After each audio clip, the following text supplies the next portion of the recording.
تعالى يا أيها الذين آمنوا اتقوا الله حق تقاته ولا تموتن إلا وأنتم مسلمون.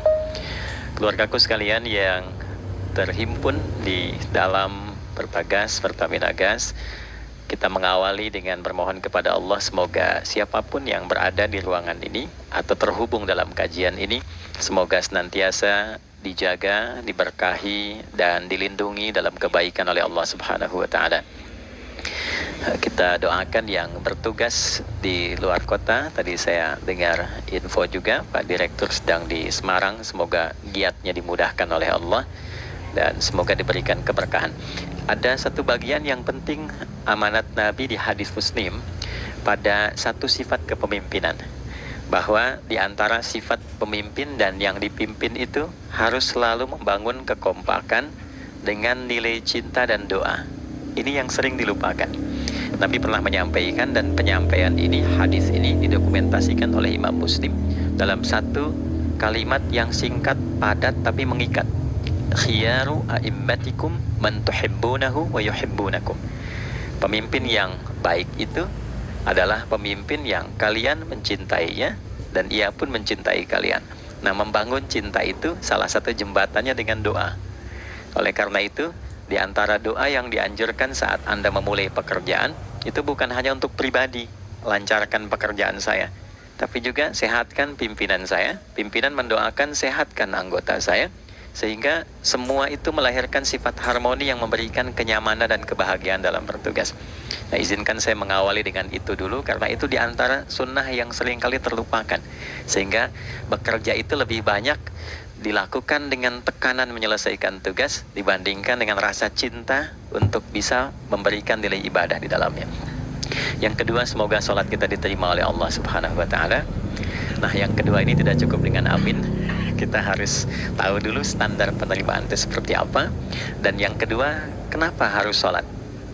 Ini poin pokoknya. Mengapa sih umat Islam itu cukup hanya misalnya dengan bersyahadat saja dipandang sudah berislam, lalu berbuat baik? Kenapa mesti ada sholat? Kenapa bahkan yang pokok sampai 5 waktunya? Dan jumlah rakaatnya pun diatur sedemikian rupa, sampai teknisnya pun dijelaskan dengan rinci. Saking rincinya, bila ada yang menyimpang dari rincian itu, maka dianggap sholatnya tidak sah dan mesti diulang. Shallu kama ra'aitumuni usolli. Sholatlah kalian seperti kalian persis melihat aku menunaikan sholat. Dan dalam sholat inilah kemudian ada sanad yang tersambung secara ketat sampai-sampai dalam hadis Muslim nomor hadis 397. Demikian di Al-Bukhari juga diabadikan di nomor hadis 757 oleh sahabat Abu Hurairah. Sanadnya tersambung kepada Khalad bin Rafi Az-Zuraiqi, seorang yang sholat di samping Nabi tapi bermasalah sholatnya. Lalu Nabi meminta beliau untuk mengulangi sholatnya sampai 3 kali peristiwa itu, hingga beliau berkata, "Ya Rasulullah, atau kama qala, alimni ma uhsinu ghairah." Ya Rasulullah, tolong ajarkan kepadaku, karena aku tak punya pengetahuan lebih dibandingkan dari apa yang telah aku kerjakan. Nah, dari dasar ini melahirkan satu pertanyaan kritis, ya, dan juga perlu argumentasi yang kuat secara syariah mengapa kita menunaikan ibadah sholat. Baik teman-teman sekalian, karena waktu kita sangat padat, ya, kita manfaatkan sebaik-baiknya. Saya mohon izin, kajian kita akan lebih fokus kepada inti materi sehingga manfaatnya lebih banyak kita dapatkan. Salat satu-satunya amalan di dalam Islam yang mencakup 4 bagian pokok dalam beragama. Jadi ketika seseorang menetapkan dirinya beragama dan ciri satu nilai agama itu bernilai benar, ya, dalam nanti kalau kita mau komparasikan atau kita riset, itu ciri pokoknya ada 4. Satu, ada aspek namanya aspek keyakinan, ya, tauhid atau akidah. Nggak mungkin kan beragama kalau nggak yakin, ya, karena itu pasal 29 ayat kedua itu mengandung nilai keyakinan. Negara menjamin kemerdekaan tiap-tiap penduduk untuk memeluk agamanya masing-masing dan beribadah menurut agama dan kepercayaannya itu, ya. Jadi nggak mungkin kita bisa menghasilkan nilai kepercayaan dan ibadah kalau tidak ada unsur keyakinan, atau bahasa kitanya disebut dengan iman, ya. Iman itu nanti juga dipaku dalam setiap nilai kebangsaan, di konteks Negara Kesatuan Republik Indonesia. Ini yang paling membahagiakan. Jadi mau jadi pegawai apapun itu syarat, ya, salah satu syarat yang melekatnya beriman dan bertakwa kepada Tuhan Yang Maha Esa, gitu kan? Ya, kemarin saya di BPK itu ada 11 bab Romawi, 40 pasal. Ya, di bab yang keempat pasal 13 tentang pemberhentian dan pengangkatan itu ada 11 poin A sampai K. Di poin B yang keduanya, syarat menjadi bagian dari anggota BPK itu beriman dan bertakwa kepada Tuhan Yang Maha Esa. Baik, di Undang-Undang Pendidikan Sisdiknas nomor 20 tahun 2003 itu kalau kita baca dari poin menimbang ada 4, di poin B-nya saja sudah ada iman. Ya, Undang-Undang Dasar 1945 mengamanatkan pemerintah mengusahakan satu sistem pendidikan, ya, nasional yang meningkatkan keimanan dan ketakwaan pada Tuhan Yang Maha Esa serta akhlak mulia, baru mencerdaskan kehidupan bangsa. Ya, secara singkat, satu, agama dianggap benar kalau ada doktrin keimanan, ada akidah, ada tauhidnya. Yang kedua, ada ibadahnya. Ya, sebagai pembuktian kita beriman, buktinya apa? Ya kan? Saya beriman kepada Tuhan, kita tetapkan, misalnya Allah. Apa pembuktian keberimanan kita kepada Allah? Ya, kan pembuktiannya itu mesti diwujudkan dalam bentuk sikap. Sikap itulah yang disebut dengan ibadah. Nah, konsepsi ini ada di Quran surah ke-20 Thaha di ayat ke-14. Innani anallahu la ilaha illa ana fa'budini. Allah. Ya, sungguh aku tegaskan bahwa akulah Allah, satu-satunya Tuhan yang layak dipertuhankan dan disembah. Ketika Anda mempertuhankan aku, fa'budni, maka buktikan kebertuhananmu kepadaku dengan menyembahku. Karena itu namanya Allah punya dua arti. Satu yang dipertuhankan, kan? Ilahun wahid. Yang kedua yang disembah. Ya, jadi yang dipertuhankan dan disembah. Oke. Tiga. Yang ketiga harus punya unsur praktikal atau implementatif dalam interaksi kehidupan. Ya, jadi bukan cuma nyembah Tuhan, bimbingan kehidupannya apa? Implementasi dari ibadah itu. Ya, ciri umat beragama itu kan bukan hanya sekedar saya yakin, beriman, saya ibadah. Terus bukti ibadah itu dibawa dalam berinteraksi hariannya seperti apa wujudnya. Ya, makanya ketika dulu orang itu jujur, orang itu bangga dengan kejujurannya bukan sebagai orang jujur, tapi sebagai muslim. Jadi ketika ditanya, kenapa Anda jujur? Karena saya muslim. Ketika ada seorang penggembala di Sahara yang sangat gersang, diuji oleh Umar bin Khattab, ingin diambil kambingnya, kan kisahnya viral kan? Baik ya? Oh, tapi ini bukan punya saya. Bilang aja pada tuan Anda, kalau kambingnya hilang satu dimakan serigala. Lantas di mana Allah? Jawaban itu yang menggetarkan kepada jiwa. Jadi kebenaran yang diungkap dengan sikap kejujuran itu implementasi nilai beragama. Nah, jadi praktek ibadah ada di muamalah. Oke, satu akidah dibuktikan lewat ibadah, ibadah diimplementasikan dalam muamalah. Itulah sebabnya nanti seluruh bagian tubuh kita ketika digunakan untuk bersifat dan bersikap itu ada tuntunan iman di dalamnya. Oke? Misal saya tanya begini ya. Ini mukaddimah ya, kita belum mulai nih. Saya tanya gini, apa fungsi mata? Tuh kan, sudah keliru kan? Nah, kalau hanya melihat, hewan juga melihat. Ya, coba kambing melihat, ya kan? Elang melihat. Lalu apa bedanya fungsi mata kita dengan mata hewan? Ternyata ketika kita meriset ayat-ayat Al-Quran terkait dengan fungsi tubuh kita, itu rata-rata dibuka dengan iman dulu. Quran surah 24, surah Cahaya, ayat 30 untuk laki-laki, 31 untuk perempuan.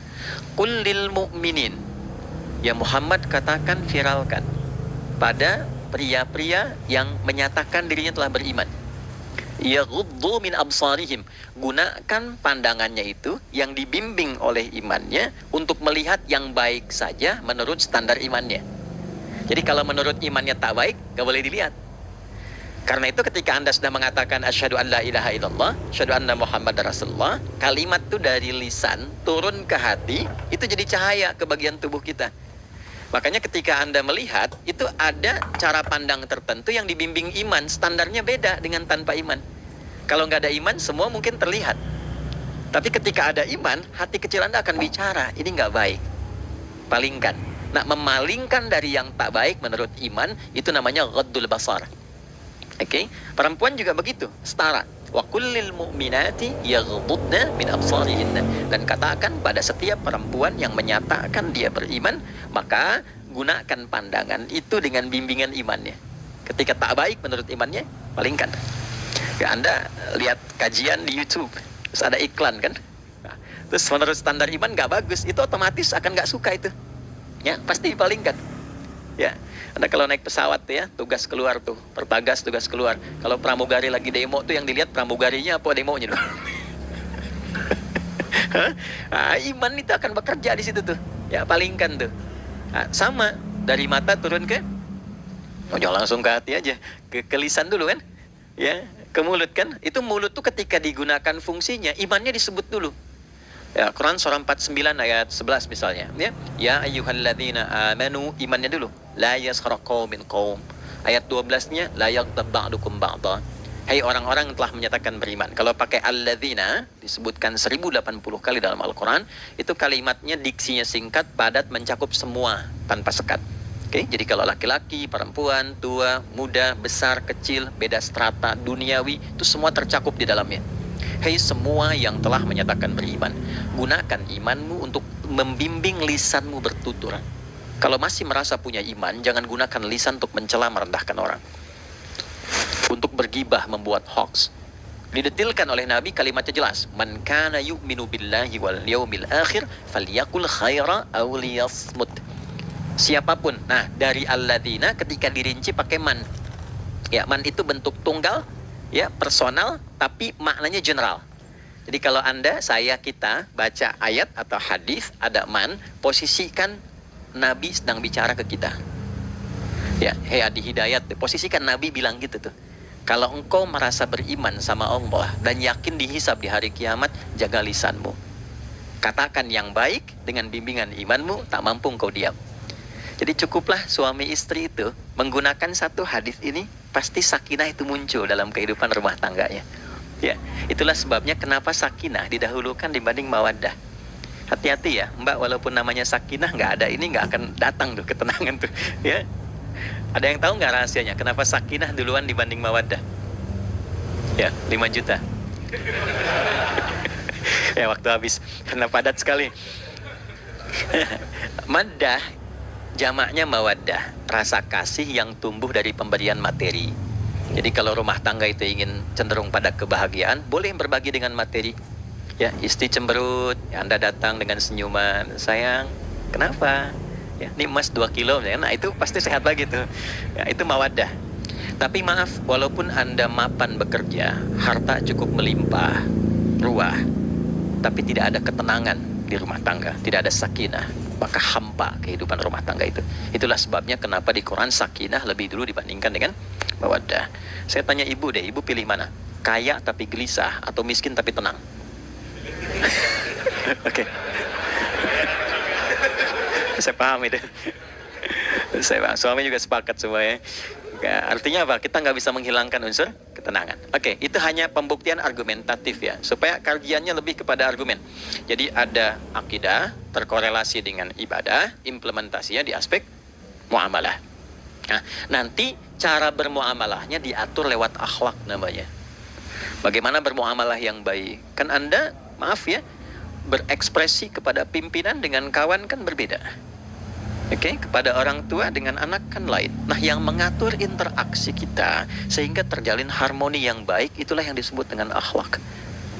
Nah, 4 poin inilah yang menjadi inti dakwah Nabi SAW ketika diutus oleh Allah Subhanahu wa Ta'ala. Memastikan 4 ini bisa optimal kita lakukan dalam kehidupan. Bonusnya yang kelima, selalu meningkatkan inovasi sehingga selalu mendapatkan hal baru dalam kehidupan. 5 ini digabungkan di Quran surah kedua Al-Baqarah di ayat 151. Kama arsalna fikum rasulam minkum yatlu alaikum ayatina. 1. Oke, wa yuzakkikum. 2. Akhlak. Wa yuallimukumul kitaba. 3. Wal hikmah. 4. 5. Wa yuallimukum ma lam takunu ta'lamun. Kelima-limanya ini digambarkanlah dalam bentuk ibadah yang melatih kita sebagai pondasi awal menuju dan memantapkan 5 hal ini, yaitu sholat. Itulah sebabnya kenapa sholat yang pokok dilakukan 5 waktu dalam sehari, untuk mewujudkan 5 hal ini dalam kehidupan, dan satu-satunya ibadah yang mengumpulkan 5 aspek ini dalam prakteknya hanya sholat. Hanya sholat. Oke, mari kita detilkan, kita rinci, dan di sini kita akan mulai kajian kita. Yang tadi mukadimah ya. Baik, kita punya 30 menit. Wah, padat sekali. Bismillahirrahmanirrahim. 1. Sholat adalah perwujudan iman seorang hamba. Karena itulah kalimat sholat pertama kali disebutkan dalam Al-Quran, itu letaknya setelah kalimat iman. Al-Baqarah ayat 3, Alladzina yu'minuna bil ghaibi wa yuqimunas sholat. Orang-orang yang telah menyatakan beriman dan konsisten menjaga imannya. Beda alladzina amanu dengan yu'minun. Amanu telah beriman, tapi kalau dia komitmen dan konsisten terus menjaga imannya sampai saat dia berpulang pada Tuhannya, maka berubah nanti bentuknya. Kalau di bahasa Arab jadi mudhari'. Kalau di bahasa Inggris kan tuh punya 3 arti, present, continuous, and future. Jadi kalaupun sekarang terus berlangsung sampai masa depan pun saya tetap akan beriman. Nah, pembuktian untuk menjaga iman itu pembuktian utamanya pada sholat. Itulah sebabnya satu-satunya amal ibadah dari rukun Islam yang 5 itu, ya, satu-satunya amal ibadah yang disebut iman dalam Al-Quran hanya sholat. Teman-teman boleh buka Quran surah kedua Al-Baqarah di ayat 143. Ya, di pertengahan ke ujung ayatnya. Saya percepat. Wa ma kana Allahu liyudhi'a imanakum. Dan Allah nggak akan pernah menyia-nyiakan sholat seseorang yang dikerjakan karena imannya. Ayat ini turun, ketika ada terjadi pergantian arah kiblat. Dari yang tadinya semula ke Masjidil Aqsa, lalu berputar 180 derajat, beralih ke Masjidil Haram. Nabi sedang berada di luar Madinah. Madinah tempo dulu, wilayahnya nggak seluas cakupan sekarang. Oke. Kalau diilustrasikan, area sekitaran Masjid Nabawi sekarang itulah Madinah lah. Di luar itu sudah di luarnya. Nah, Nabi sedang sholat, riwayatnya banyak menyebutkan, ada yang mengatakan zuhur, ada asar, ada maghrib. Di pertengahan itu turunlah Al-Baqarah ayat 144. Qad nara taqalluba wajhika fis sama' falanuwalliyannaka qiblatan tardaha fawalli wajhaka syatral masjidil haram. Maka berputarlah dengan turunnya ayat ini 180 derajat menghadap ke arah Masjid Al-Haram. Problemnya adalah ketika Nabi dan pengiring beliau kembali ke Madinah, area Masjid Nabawi, kan nggak semua masyarakat ikut. Maka virallah informasi itu bahwa kiblat telah beralih ke kiblat awal, yaitu Ka'bah Al-Musyarrafah. Maka penduduk panik pada saat itu. Status sholat kami yang tadi dikerjakan bagaimana? Karena sudah nggak bisa diulang, sudah pindah waktu. Maka turunlah kemudian firman Allah yang Al-Baqarah 143 itu, wa ma kana Allahu liyudhi'a imanakum. Karena engkau mengerjakan sholat itu dengan imanmu, maka Allah nggak menyia-nyiakan imanmu itu. Maksudnya apa? Walaupun arah kiblatnya tidak tahu mengarah kepada sisi yang belum berubah, tetap dihitung pahalanya sempurna karena imannya. Nah, ini nanti yang menjadi landasan turunnya Al-Baqarah ayat 115. Walillahil masyriq wal maghrib fa aynama tuwallu fathamma wajhullah. Kalau Anda sedang tugas nanti di lapangan, lalu sulit menemukan arah kiblat, aplikasi susah karena sinyal nggak masuk misalnya, oke, kemudian juga matahari agak remang-remang sehingga sulit untuk terlihat patokannya, maka dengan keyakinan, dengan iman itu, menghadaplah ke arah yang kita yakini, maka berlakulah Al-Baqarah 115. Di saat itu diterima amal ibadah kita sama dengan yang menghadap kiblat dengan dasar imannya. Oke. Nah, pengertian terbaliknya, mafhum mukhalafahnya, maka Nabi mengatakan, al-farqu bainal mu'min wal kafir tarkus shalah. Beda antara orang yang beriman dengan yang belum beriman adalah pada sholatnya.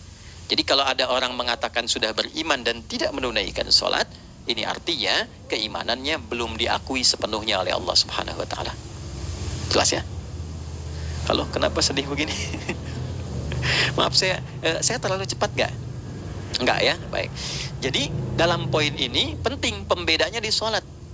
Itulah sebabnya kenapa dari kecil kan, usia sekian, dari mulai 3 ke arah 7 tahun contohkan, ya, orang tuanya sholat bentangkan sejadah, Kalau bisa, kalau anak sudah mulai suka tuh kasih model sejadah yang anak-anak sukai bentuknya. Ya, dulu ada anak saya senang model mobilan, saya tidak sebutkan supaya tidak endorse gitu ya.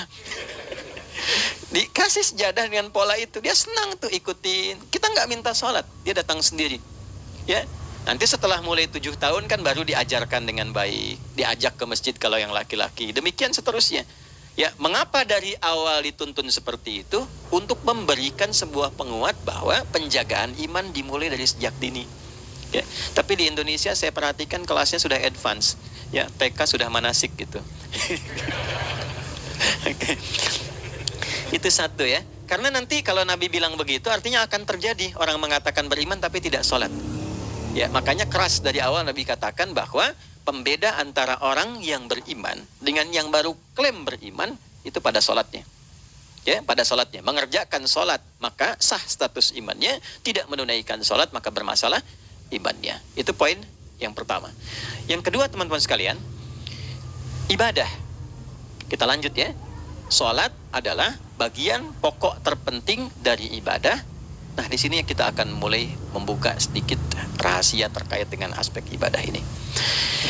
Teman-teman sekalian, ternyata sholat ini ketika oleh Allah diturunkan dalam Al-Quran, dalam konteks penunaian ibadah, bukan berarti hanya mengkoneksikan atau mengkorelasikan hubungannya dengan iman saja, bukan.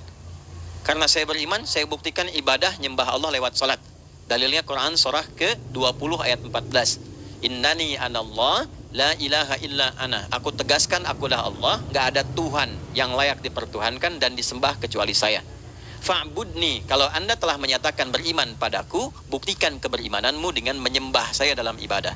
Bentuknya bagaimana ya Allah? Teruskan ayatnya. Wa aqimis sholata.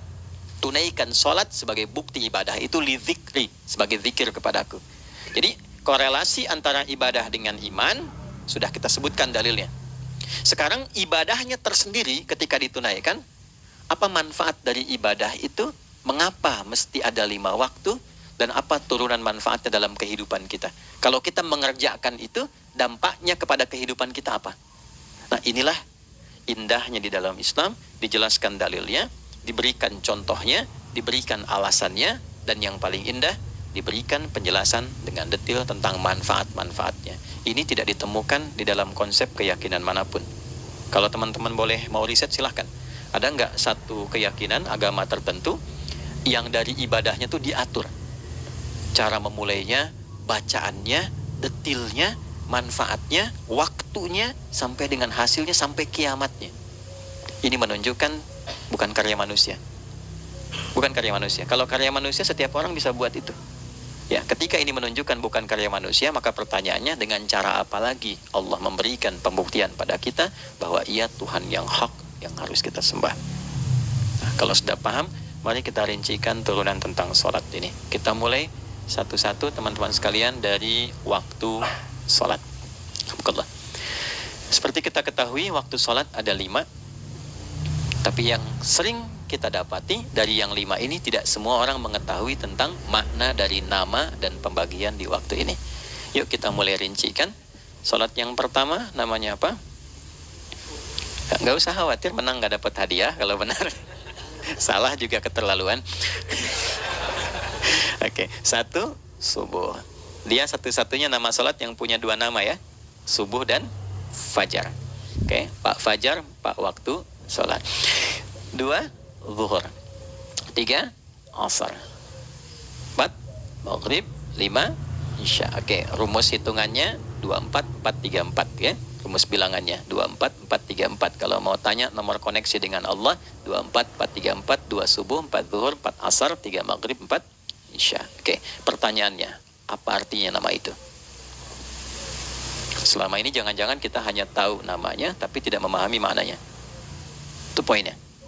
Oke, sekarang mari kita mulai. Izin saya tidak punya kemampuan untuk menuliskan ya, karena memang saat ini terbatas, tapi kalau diperkenankan bisa kita coba uraikan sedikit.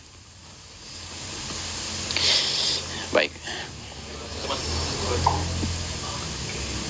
Ya, bismillah, jazakallah khair. Mohon fokus baik-baik karena waktunya tinggal 21 menit lagi. Izin saya pastikan dulu ya supaya terlihat dengan baik. Ibu kelihatan di sana? Bagus. Bagus ya. Saya kira tuh hanya di Sumbawa Barat. Ternyata di Pertagas pun perempuan-perempuannya imannya luar biasa. Maksudnya belum saya tulis sudah kelihatan. Imannya luar biasa. Oke, kita mulai dari yang pertama ya, 5 waktu sholat. Kita mulai dari 1 dulu. Subuh, teman-teman saya turunkan dulu ya. Izinkan saya tulis pakai bahasa Arab dulu supaya gampang. 1, dia punya 2 nama. Di angka Arab ya. Kalau yang gini angka Hindi. Anda yang di admin di komputer pasti tahu. Ada Fajr. Kata subuh ditemukan di Al-Quran surah ke-81 At-Takwir ayat 18. Kalau keliru tolong diingatkan. Was-subhi idza tanaffas. Quran surah 81 ayat 18. Ya. Nggak usah di ilmu utak-atik ya. Oh ini kenapa 81 kalau dibalik 18? Itu cocok logi. Abaikan aja itu. Ya. Fajar agak banyak di Quran terkait dengan nama sholatnya ada di Quran surah ke-17 di ayat 78. Aqimis salata liduluki syamsi ila ghasaqil laili wa qur'anal fajr. Inna qur'anal fajri kana masyhuda. Yuk kita mulai ke maknanya dulu. Ingat rumusnya ya. Rumusnya ini selalu begini rumusnya. Aqidah selalu punya korelasi dengan ibadah. Ibadah selalu punya korelasi dengan muamalah, interaksi harian kita. Muamalah hiasannya adalah akhlak. Barulah kemudian di sini muncul inovasi dalam kehidupan, hal yang baru. Hidup ya, yang mengacu pada 2 kebahagiaan yaitu dunia dan akhirat.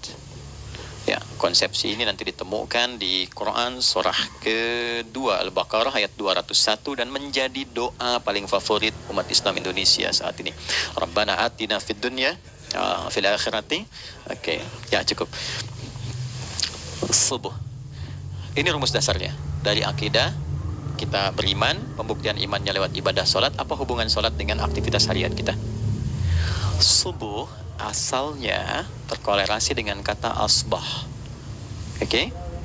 Asbah itu asalnya sesuatu yang sudah siap dengan rencana yang matang. Baik, orang Arab tuh kalau bertanya begini, kaifa asbahta ya akhi? Kaifa asbahti ya ukhti? Bagaimana kabarmu di pagi ini? Itu bukan hanya nanya kabar kesehatan. Beda dengan kaifa haluk, beda. Ya, itu bertanya bagaimana kabarmu hari ini, aktivitasmu bagaimana? Lancar, sudah siap, planning bagus dan sebagainya. Ya, itulah sebabnya ketika Allah bersumpah dengan awal waktu, penandanya adalah planning kegiatan. Ya, was-subhi, dan aku bersumpah demi waktu subuh, awal mula untuk berkegiatan, idza tanafas, apabila sudah mulai bergerak bersamaan dengan nafas yang keluar itu, maka sudah jelas rencana yang dibuat. Ya, jangankan kita, semua alam itu, semesta itu seluruhnya bukan hanya bertasbih, tapi beraktivitas.